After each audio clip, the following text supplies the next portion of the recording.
Today's chisme was really good, to be honest with you guys. So good that I had to split it into two parts. So in this part, we're going to discuss Ed and Liz, Angela and Michael, and Kobe and Emily. And then in the next one, we're going to talk about the rest of the couples, including Rob and Sophie, which was incredibly long. I hope that you guys got your tea, your coffee, your water, whatever you're gonna drink, because we're going to be spilling some chisme. It has now been a month since Ed dumped Liz. Today will be exactly 1 week of marriage if, that would have ever happened. But I guess God works in mysterious ways, doesn't he? Liz and her mom are going to Arkansas to pack up her stuff, and then the movers are going to take it to San Diego. When her mother arrives, she asks her if she's ready to get this done, and Liz shares that she is not looking forward to it, but she is excited to see that it's, now over. Liz shares that she wouldn't be able to do this without her mom and is thankful that she's here for her. And she also tells her that she just needs, to go there and get this over with, not cry. That stupid man had exactly what he was looking for, what he was asking for, and he just tossed it to the side. Yes, he did. And your daughter placed herself in a place where he would be able to do that to her over and over again. She also shares that he lied to her about all the promises he made. And she's hoping that Liz is going to get her stuff, not cry, not fight, don't give him an ounce of pleasure by seeing you down, but I doubt that's going to be the case.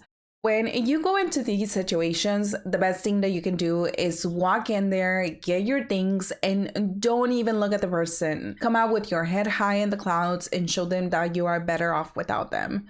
When we cut to Ed, he says that since Liz left, she never told him when she will be back, but he doesn't care because he's ready to move on, and he also bought himself a boat. In a perfect world, I would love to still be a part of Liz's life, to be a part of Riley's. Excuse me? You were hoping to be part of Riley's life? You get a life. He says that he has been doing his best to heal and hopes that when Liz comes over today, she doesn't start a fight with him. And even though he's going to be sad, this is final and he needs to move on. So whatever. He then shares that he cannot imagine anyone that would want to spend the rest of their life with Liz long term because of the way she acts. And because she's always making him out to be a bad guy. Anyone staying with her long term, the way that she acts. I know that we tend to lie to ourselves sometimes about how amazing we are as people, but there's a bracket in the 90-Day Fiancé world that only some people are allowed to enter. And you don't get to be in it just because you lied or something forgivable like other people. That bracket includes people like Angela, Big Ed, Kyle, Jasmine, Nicole, and at times also Gino. You go straight to hell!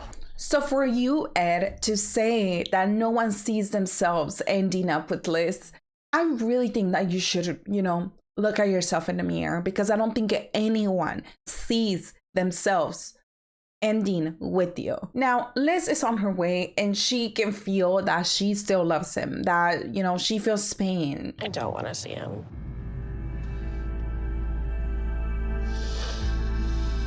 And if I was her, I would have gone in a day where he's not there, where I don't have to see his face, but knowing the producers, they probably forced them to meet.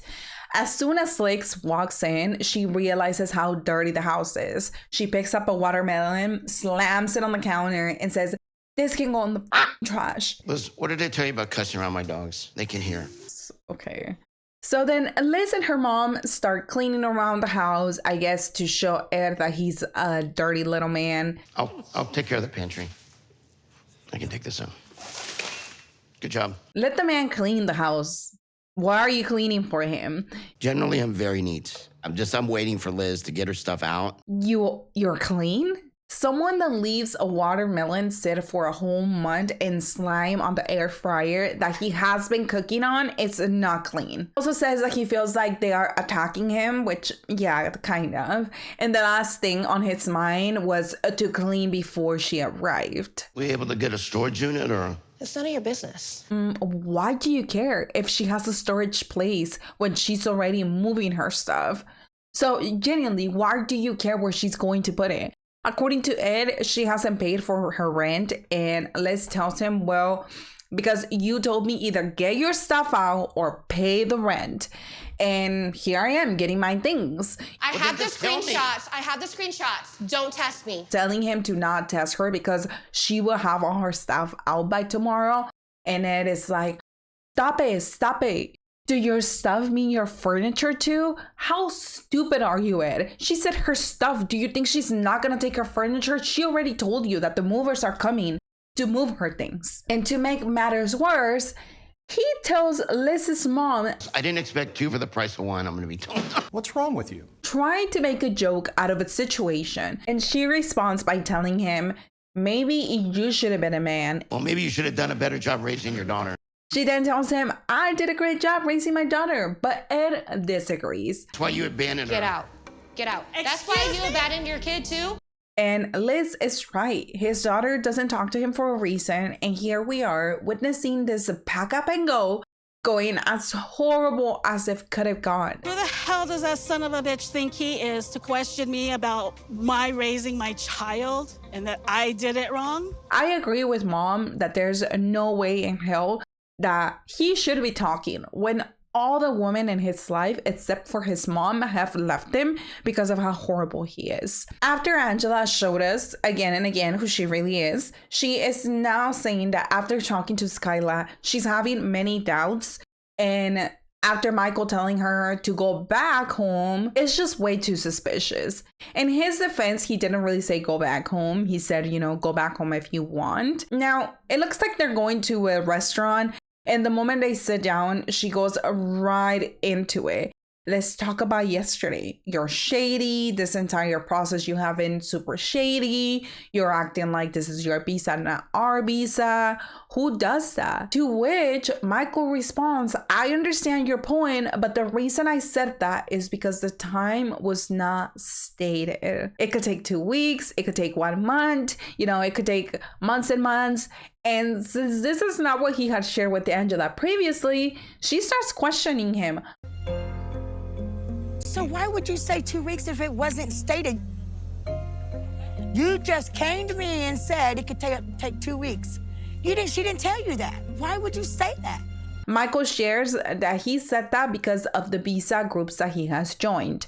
He has studied the experiences of other people in those groups to come fully prepared. I know you don't know much about. You know why I don't? Because you don't tell me. Maybe educate yourself. If there's something we don't know, there's so many ways to figure it out. Google is free.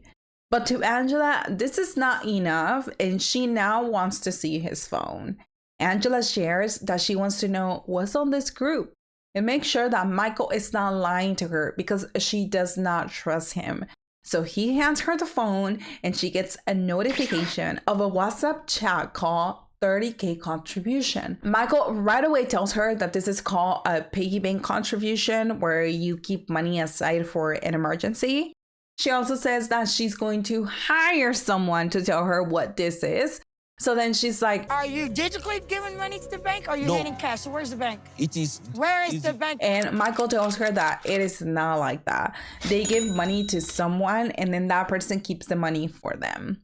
Michael shares that this is something that a lot of people do in Africa, rich, poor, but he also knows that Angela is not going to understand this, and he's right. You had no business opening behind your wife's back. I am your wife. Maybe because he's scared of you, because you made him quit his job, because you're an abuser. I could give you many reasons why. She's now thinking that Michael has this account on the side, so when he gets to the state, he can pull that money out and leave her.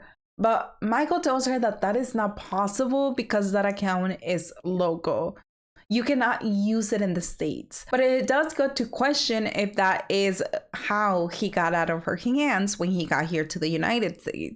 Because I'm pretty sure you guys are all caught up with the fact that Michael is in the United States and that he escaped Angela and probably used the money to run away from her. Paradise men Let's check this mother out. And if the name is raising red flags in your head, it's also raising red flags in Angela's.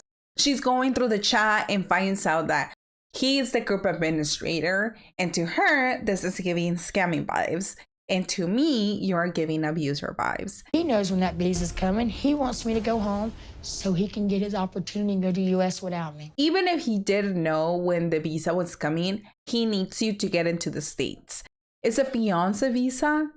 And when he gets there, if you don't submit the application, then he won't get it, I believe. But if you guys know anything, you guys can correct me because I'm not too knowledgeable on this. The moment that Michael tells her that he's helping people get to the States, giving them tips and stuff, Angela loses her mind and tells him, "You have no goddamn business helping anyone," and throws her beer at him. Goddamn business helping you mother. He's asking her to calm down and she screams at him, "I have come to Nigeria to be made a fool again." Michael keeps trying to explain to Angela that this is just a chat where they help each other gather visa information, but she's not having it and continues to yell at him. It is where you are thinking about You're it. not It is manipulating me today. I'm not manipulating you. You are not. I'm going to contact the lawyer today, and if they tell me I need to stop this, I'm leaving home tonight. And then she tells him that this phone is hers now and she's not gonna give it back to him. She starts walking away as usual, yelling at him, "You lied, Paradise Administrator." And then in the cab, she's just talking crap about him. What a snake he is, he's trying to scam me, but I took his phone, jokes on him.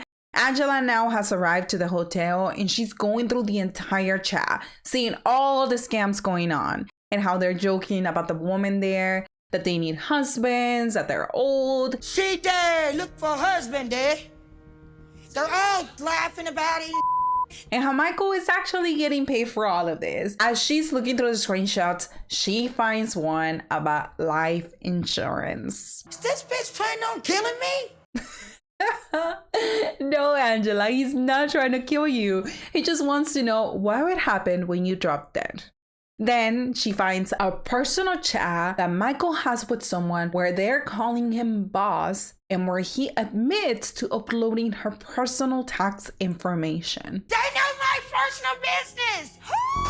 Now, let's go check on the BS of storyline that TLC delivered to us the past weeks with Kobe and Emily. So we all remember how these two women were walking towards Emily and she was like, "Oh my God, which one is it? Oh my God, she brought a friend." Well, it was neither of them. And we are back to square one. Emily is nervous and she wants, an answer since it's now 4:15 and she was supposed to show up at 4.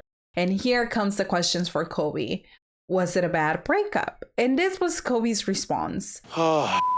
I don't blame him, honestly, because this is stupid and it's pissing us off. Like, we were fooled this entire time to think that they were going to meet her for her to never show up. And I don't blame her. Kobe told her it's getting late. I told her a time and that you would be here. So maybe that's why she didn't show up. So then Emily tells him that she won't be leaving here with no answers. So she wants to know when they broke up. And here's where Colby tells her that it is very difficult to explain what they were because they technically were nothing. We never officially said, okay, what's over.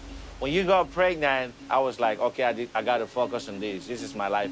He decided to go to China, stop talking to her, and was sleeping around with other women. And one of them happened to be Emily. So were you still in love with her when you met me? I want to make sure. You were doing everything possible to ruin our mom. And this right here is when I get reminded why I don't like Emily. Because Kobe is right. Why does it even matter anymore? She now wants to act as an advocate for the other girls, saying things like, "Oh my God, if I was her, I would be pissed. You string her along this entire time? She was your backup while you were talking and sleeping around?" Like, I feel bad for her. Please stop. Emily, this is so painful to watch. Kobe then tells her that the moment he found out that Emily was pregnant, that's when he texted her telling her that his life had made a 180 turn and he was serious about it.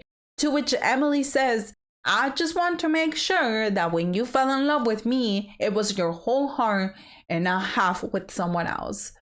Why does that matter? He probably was not in love with you when he got you pregnant, but he's in love with you now. Kobe then asked her if she believes that he loves her, and she says yes. And he asked her, then why are you doing this? It took me getting knocked up to really knock your girlfriend out of the picture. I just want to say that while I think all of this is stupid, when Emily said this part, it did make me understand a little bit more of why she felt the way that she did and why she needed an answer. As flawed humans, we never want to feel like a second option. We want to feel chosen, wanted, desired. And up until the soccer game, Emily thought she was, and now that has changed. That's gonna be it for today, guys. Thank you so much for watching. Thank you so much for sticking around. Let me know you guys' thoughts about these couples. We'll be covering the next couples on the next video. As always, if you like this video, don't forget to like, comment, and subscribe so we can continue to grow this community, and see you guys next time. Bye.